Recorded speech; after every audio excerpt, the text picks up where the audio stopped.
আসসালামু আলাইকুম। আমি আবারও নিয়ে হাজির হয়ে গেছি একটা স্ন্যাক্স রেসিপি। এটা বানানো খুবই সহজ এবং ঝামেলাবিহীন, শর্টকাট হয়ে যায়, 5 মিনিটে রেডি। এটা সকাল বিকাল চায়ের সাথেও পরিবেশন করা যায় এবং বাচ্চাদের টিফিনেও দেওয়া যায়। বাচ্চারা অনেক মজা করে খাবে এই টিফিন রেসিপিটা। আর কথা না বাড়িয়ে চলে গেলাম মূল রেসিপিতে। আমি এই স্ন্যাক্স রেসিপিটা বানানোর জন্য কয়েকটা ছোট ছোট আলু নিলাম, এটা গ্রেট করে নিলাম একটা গ্রেটের সাহায্যে।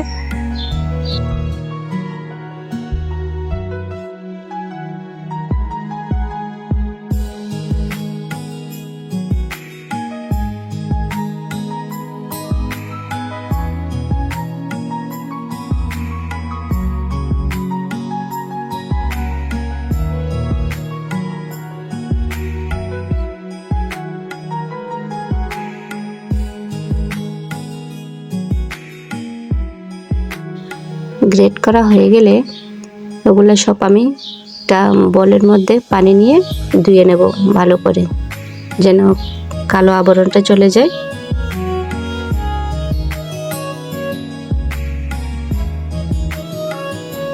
ধুয়ে আমি একটা ছাঁকনিতে নিয়ে নেব, যেন একদম সব পানি ঝরে যায়। ছাঁকনিতে নেওয়াতে সব পানি নিচে ঝরে যাবে। বন্ধুরা, আপনারা চাইলে এটা রূপচর্চার জন্য রেখে দিতে পারেন। এই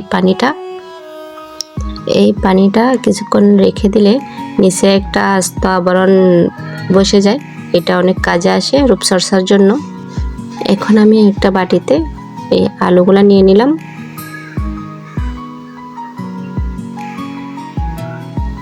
দিয়ে দিলাম পরিমাণ মতো লবণ,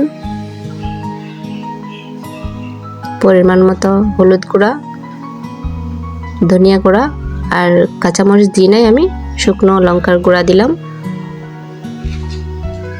এখন কর্নফ্লাওয়ার দেব 1 চামচ, মুসমুসে হওয়ার জন্য। বেকিং পাউডার দেব একটু করে, 1 চামচেরও কম, হাফ চামচ, এতে মুসমুসে হবে। বেসন দিয়ে দিলাম 2 চামচ, যেন আটালো আটালো হয়। বেসন না দিলে আটালো হবে না। একটু হালকা হাতে মেখে নিলাম সবগুলো উপকরণ। সাথে একটা ডিমও দিয়েছিলাম, এটা ভুল করে স্কিপ হয়ে গেছে। এখন চুলায় একটা ফ্রাই প্যান বসিয়ে দিলাম, কিছু তেল দিলাম, বেশি দিয়ে নেই, হালকা করে। তেল যখন গরম হয়ে আসলো তখন দিয়ে দিলাম একটা ছোট ছোট, সবগুলো একরকম দেওয়ার চেষ্টা করছি, যেন একই রকম হলে দেখতে ভালো লাগে।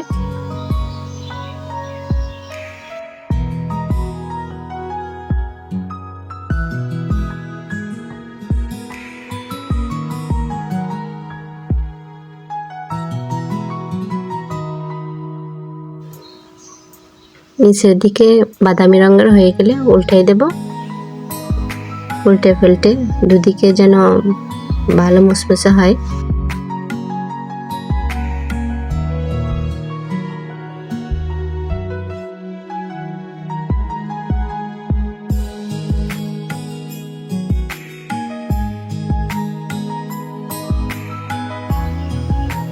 এখন উল্টে দেওয়ার পর এদিকে আরো ফাঁকা জায়গা হয়েছে, বাকিগুলো আমি এই পাশে দিয়ে দেব, যেন তাড়াতাড়ি হয়ে যায়। এই বেশ হয়ে গেলে অপেক্ষা করতে গেলে অনেক দেরি হয়ে যাবে, সেজন্য এদিকে ফাঁকা জায়গা, ওখানে বাকিগুলো দিয়ে দেব। দিয়ে সবগুলা উল্টে ফেলতে বাদামি রঙের হয়ে গেলে আমি ছোলা থেকে নামিয়ে নেব। দেখুন এখন আমার রেডি হয়ে গেছে। আমি আস্তে আস্তে নামিয়ে নিলাম। কেমন হয়েছে বলবেন। ভিডিওটা ভালো লাগলে লাইক, কমেন্ট, শেয়ার করবেন, যেন আমার এরকম নতুন নতুন ভিডিও বানাতে আগ্রহ বাড়ে। এতক্ষণ পর্যন্ত ধৈর্য ধরে আমার পাশে থাকার জন্য অনেক ধন্যবাদ সবাইকে।